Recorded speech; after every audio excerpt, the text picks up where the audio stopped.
Bonjour et bienvenue, voici notre tour d'horizon économique, géopolitique, sanitaire et boursier. Nous sommes le mercredi 13 mai pour comprendre comment tourne la planète finance. C'est sur la bourse au quotidien et nulle part ailleurs et l'épisode du jour s'intitulera Déconfinement ou l'imbroglio américain. Alors, y a-t-il véritablement un imbroglio sur le déconfinement aux États-Unis ? Oui, la situation est plus que complexe.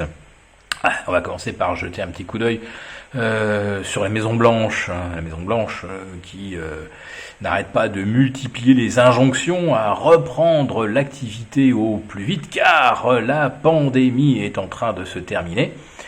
Or, à ce jour, on n'a jamais compté autant de membres du gouvernement et tout le halo de conseillers qu'il y a autour du président. Il n'y a jamais eu autant de personnes contaminées, mises à l'isolement, et même Mike Pence maintenant se met lui aussi à l'isolement puisque sa porte-parole est elle-même positive au coronavirus. Donc, pour la Maison Blanche, si on regarde dans le périmètre, il y a de quoi douter que la pandémie est effectivement en voie d'achèvement. Alors, éloignons-nous un petit peu et allons jeter un coup d'œil à la Californie.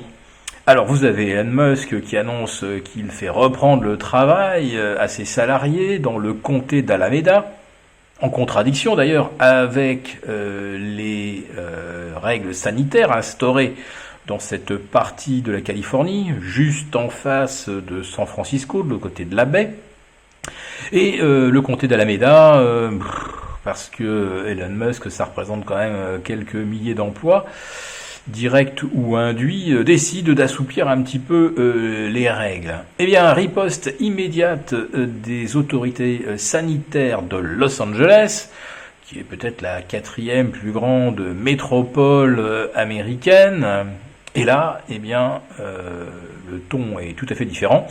Les règles de distanciation sociale, les règles de mise à l'isolement, de quarantaine, ne vont pas être allégées. Probablement pas avant la fin du mois de juin, et en tout cas, elles vont être maintenues de façon très stricte jusqu'à nouvel ordre.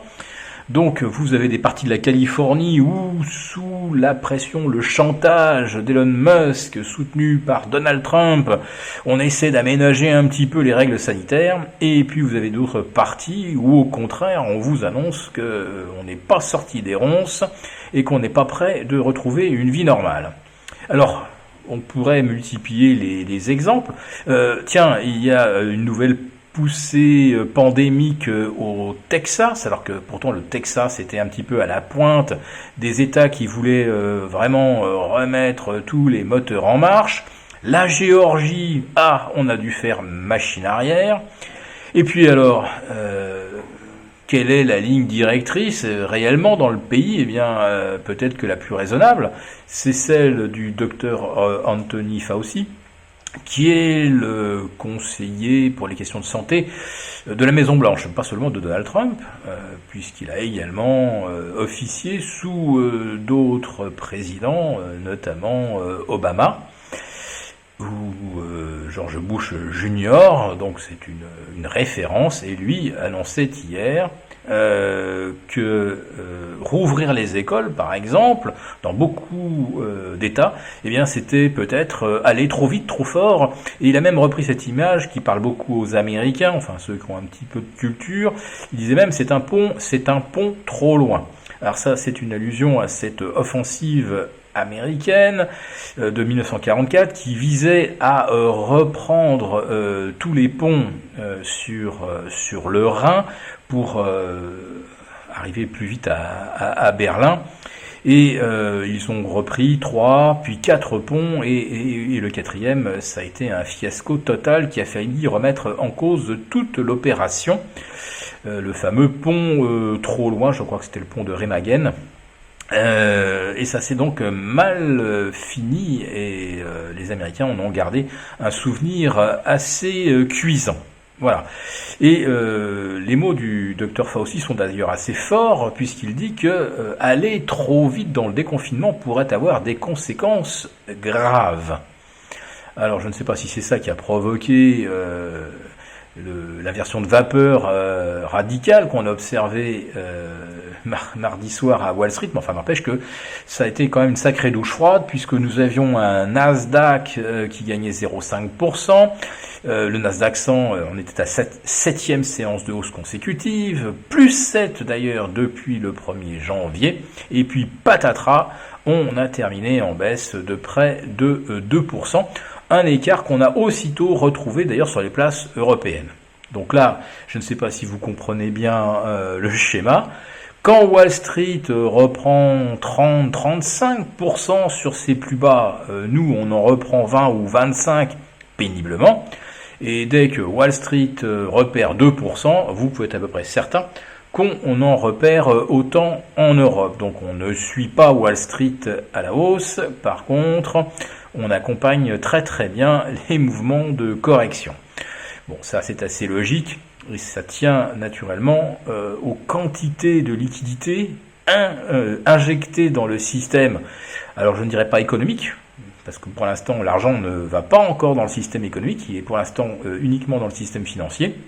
Et même les démocrates vont appuyer le plan de budget de 3 000 milliards pour le deuxième trimestre 2020. Tandis qu'en Europe, il n'est pas du tout sûr qu'on arrive à se mettre d'accord sur un plan de 750 milliards de soutien, c'est-à-dire exactement 4 fois moins que ce que les Américains vont mettre sur la table. Donc pour un investisseur, évidemment, on joue le cheval qui est le mieux dopé, et c'est clairement pas le cheval européen. Alors pour bien mesurer également à quel point l'économie américaine fait face à des vents contraires, eh bien, on a appris que Boeing n'avait vendu aucun appareil au mois d'avril, pour la première fois d'ailleurs depuis 1962, que 108 commandes avaient été annulées, et que 6 avions étaient sortis des hangars pour aller sur le parking, puisqu'il n'y a pas d'acquéreur. Et ça, on ne peut pas inventer des compagnies aériennes qui ont envie d'acheter des avions quand elles n'ont plus de passagers. Et ceci pour attirer votre attention que l'économie réelle est complètement encalminée dans les fameuses mesures sanitaires. Et comme ces mesures sanitaires sont appliquées un petit peu à la carte et de façon très différente d'un État à l'autre aux États-Unis, vous voyez qu'on ne peut vraiment établir aucun plan, se dire « Oh, bah les États-Unis, dès le mois de septembre, ça sera 25% de vols assurés, 30% en octobre, 40% en novembre et 50% à la fin de l'année. » En fait, on n'en sait rien. Et c'est justement cet imbroglio qui empêche de faire la moindre prévision. Et pour les marchés, c'est presque pire que la récession. Ne pas savoir où l'on va, c'est parfois pire que de mettre les pieds dans le plat. Si cette vidéo vous a plu, n'hésitez pas à nous mettre un pouce. On vous retrouve demain pour le live à partir de 11h30 pour les abonnés de la lettre au quotidien. Et ceux qui veulent participer à nos échanges, n'hésitez pas à vous abonner d'ici demain. À très bientôt.